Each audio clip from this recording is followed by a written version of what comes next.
I've been looking for a girl named Nimi who lives in the and is part Angmo.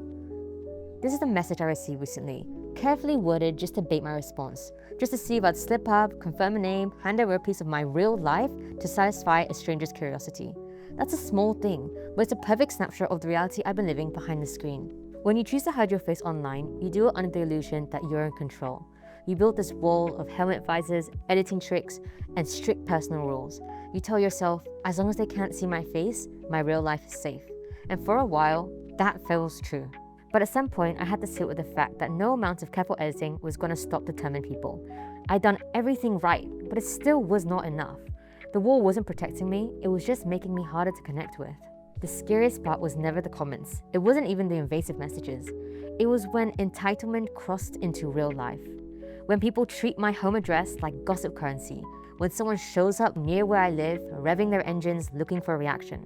And in that moment, you realize they've completely forgotten that behind the handle is a real person who just wants to feel safe in their home.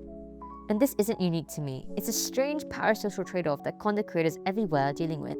If you're faceless, you're a mystery needing to be solved. If you show your face, you're public property. Either way, some people erase the line between access and ownership, and the person on the other side of the screen just has to live with the consequences of that. I've had to remind myself that what strangers choose to do with my details says nothing about me and everything about them. For a long time, I let the reality keep me in a defensive box. I spent hours censoring footage. I held back my personality.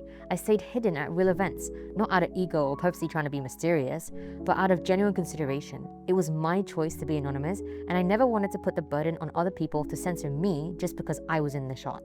But hiding because you're scared of negative people isn't protection, it's isolation. I'm an outgoing and social person. I want to make better content. I want to express real emotion in my edits. And I want to show up without constantly looking over my shoulder. And somewhere along the way, I realized, who am I actually letting run my life here? And I'm not doing this because the internet forced my hand. I'm doing this because I refuse to let invasive people dictate how I choose to create, how I feel like I can connect, and how I want to live.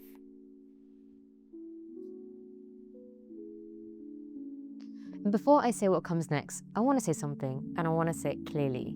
Do not engage in mindless gossip about other people's private details. You never truly know whose hands that information will land in. A picture, a name, an address, a tiny detail can easily become another piece to a puzzle someone else is building maliciously. And this isn't a theory, it's something I've lived. If you ever hear people spreading private information about someone, even a complete stranger, be the person who stands up for them. Call them out and put an end to it, because that's exactly what you'd hope someone would do for you.